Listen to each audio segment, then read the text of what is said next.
This short tutorial, I'm just going to explain the basic workings of the whenFX software.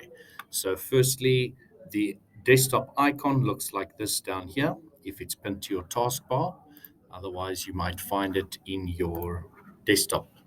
So when we launch the application, when there's no charts open, it will open like this with a gray screen. Important to note in the bottom right-hand corner, the connection status. When this is connected to the internet, those stripes turn green and you will see the numbers adding up over here. If there is a red no entry sign, or it says connection error, or it says no connection, then we know you don't have internet connection and therefore you will not get live price data. So you will see we use a account number. The account number 5362009 will be in the top left-hand corner. And currently, the top toolbar is entirely grayed out because these are the tools that we use to operate a chart. And currently, there is no chart open. The only button that is active is to create a new chart. So click on that. You should see our short list of the most popular currency pairs. And in this example, let's use US dollar rand. If you click it, it brings up the US dollar rand chart, and you will see it in the top left-hand corner. It says USD ZAR H1 US dollar versus South African rand. And mine is opened on a H1 chart. Yours should open either H4 or H1. It doesn't really matter.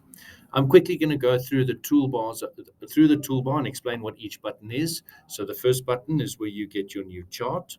I can open a US dollar chart as well. And you can switch between charts that you have open in the bottom left-hand corner in different tabs. You can open multiple charts of the same currency pair. So I can have another US dollar chart.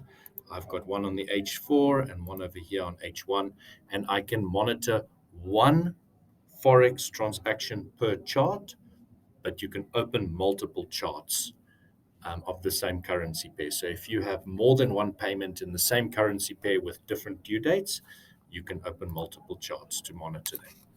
Okay, so just to come back to the toolbar, first button is to open a new chart. The second button, you can switch between candlesticks and a line. That's just user preference. Some people prefer to see candlesticks because they do give us more of the price information than just a line. Zoom in and zoom out is not really applicable if you're looking at a line, but maybe on the candlestick, we might want to zoom in and zoom out just to see a little bit more of that information.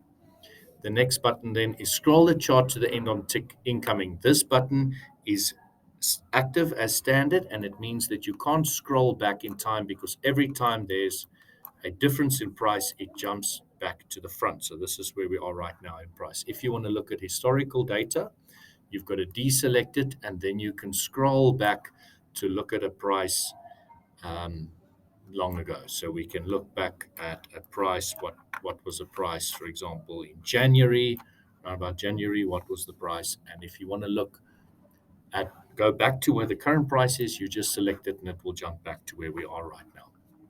The next button is the crosshair. The crosshair is useful because on the bottom scale, it shows us date and time. And on the right-hand scale, it shows us price. So if we want to see where that peak is at the bottom, it shows us it was the 5th of the 8th at 12, and on the right, it was 1685. It's also useful to measure movement. So if you click it, hold your click and drag it, it will measure that move for you, and it shows us 4 sets of numbers. The first set of numbers, 16.22636, is where the price is at the crosshair. 27 bars means 27 intervals of this chart. This is a 4-hour chart. So on a 4-hour chart, 27 bars is 27 intervals of 4 hours. And it shows us 60,533 points. That is basically 60 cents. A point is a tenth of a pip. A pip is a hundredth of a cent. So 60,000 is 60 cents. And that is 3.59% of the total currency value moved down is the last number there. After the crosshair, we can use a horizontal line on the chart.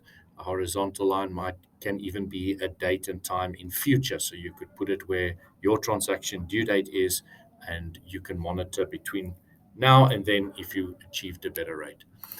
That is a vertical line. Horizontal line on the chart has another function. We can set it as a price target value. A price target is a level set by you, the user, at which you want to be notified if it reaches that price. So if we want to be notified at 16.50, you can type that in manually and set it. And now it sits as a price target on 16.50. If price goes up and touches it, it will notify you by sending you an email and an on-screen pop-up alert. Just click on the line again to bring up the price target value. You can double click to select it and drag it to a different price, or you can manually put the price in there. You can also just delete it or set it.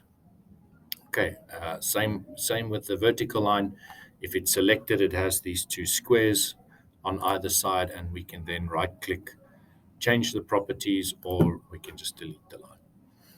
After the lines, we have the 4 time frames that we use to monitor. M15 is a 15-minute chart, H1 is a 1-hour chart, H4 is a 4-hour chart, and D1 is a daily chart. A D1 chart we typically monitor when you have more than 2 weeks in which to do your payment. 4 hourly is less than 2 weeks, up to about 1 day. And H1 and M15 we use in very short period before your payment is due, so less than 1 day. Now, when you want to monitor a transaction and you want to know how to respond to market conditions, you add transaction over here. If you are going to buy dollars, you select buy. If you're going to sell dollars, you select sell. Let's say I'm an exporter and I have some dollars in my account and I want to change them back into rands. Select sell, and I want to sell them by within a few days. So by the 19th of the 8th month, 2022, as you can see on my screen here, today is the 16th of the 8th month. And let's say, for example, I have $100,000 that I'm going to sell. So I'm just going to say sell USD. And now I capture this. Right, now the software's gone and done some calculations for me. It says I want a higher price. Obviously, I want a higher price. I want to get more rands for my dollars. So I want the price to go up. And I have 3 days remaining, and it says to me to switch to the H4 time frame. Now I can manually go and switch to the H4 time frame by clicking there, but when monitoring a transaction, it's important to always have the auto function on. When your auto function is switched on, then the software will automatically always be monitoring the correct time frame as conditions in each time frame change. Okay. Now it's given me my reference I put in there. It's told me my reference. I'm monitoring the currency US dollar. The capture rate is what spot rate was when we captured the transaction. Where those two gray lines meet is the capture rate. 16.44. Cover rate tells me that is my user-defined stop loss level. That is the point at which I say I am not taking any more risk. If price goes down, even though it says I should keep monitoring, if price now doesn't go up and it starts going down, so it goes against me, it's going to notify me at this level that price is moving against me. And that is set to a default of 10 cents. It's an editable field. You just click there. The down arrow indicates that we can click here to bring up the editable field and we can edit cover rate. So if my appetite for risk is not 10 cents, it's only 5 cents, then I can set it at 16.39 and it then goes to sit at 16.39. If price now comes down and it touches this blue line, it will notify me. Spot rate is what spot rate is now. It's live as price is changing. Every tick that price changes to the 5th decimal point. And my bank rate is set to a default to be the same as spot rate. But if I, for example, bank with Standard Bank and I know Standard Bank is going to charge me 10 cents more than the interbank rate, I can put the price difference in there of 10 cents and set it. And now it's gone and done my calculation of not my 100,000, my million US dollars, how much that is in Rand. And I see my bank rate on the chart in the top right-hand corner as well. Now, as this is changing up to the 5th decimal place, in this case, the 3rd and 4th decimal place seem to be moving the most. It's calculating continuously a gain or loss based on from when I captured the information, when I started monitoring up until my transaction's due date in 3 days' time. It's going to monitor if I'm gaining or losing. So I know that I have a hard cover, a stop loss set at 16.39. I've captured at 1654, and we are currently sitting at 1644. Right, so obviously I captured at the bid price 1654. It's not really 1654, it's because I put a 10-cent bank difference in. If my bank difference is zero, the same, then I've captured at 1644, and my cover rate's at 1639. Okay. Um, Once this software then says to execute now, we simply come here and execute the transaction. When it says execute now, that is when you must contact the bank, get a confirmation from the bank. Once the bank is confirmed, execute now, and then we can generate a report. So now my report has been successfully saved, and that is in a folder on your desktop. And if you open it up, that transaction will be captured in a Excel file. Now, um, I quickly want to show you, here we have 2 USD ZAR, we have 3 USD ZAR charts open. If we close all the charts, for example, we don't have any charts open, simply just get a new chart on the create a new chart button. A new USD chart, a new Euro chart, we can have multiple charts open and we can track a different transaction in each one. If I want to buy some euros now, and if I even only have today is the 16th of the 8th, we can see it on screen.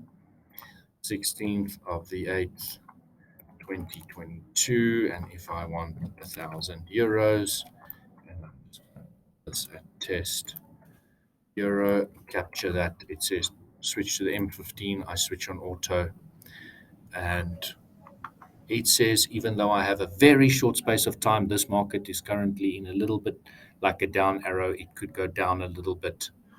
So to keep monitoring this time frame, even though I have 0 days remaining, I will monitor this time frame until I'm literally out of time. It's 10 to 4 in the afternoon now. So if I have only until 5 o'clock to contact my bank and do this, I still have some time to gain a little bit more. In just this minute already, I've gained 5 Rand. Right, I hope that covers it, the basics for everyone. Obviously, contact Quinton, contact Derek if you have any questions, and the best way to contact us is always WhatsApp or email. Thank you very much.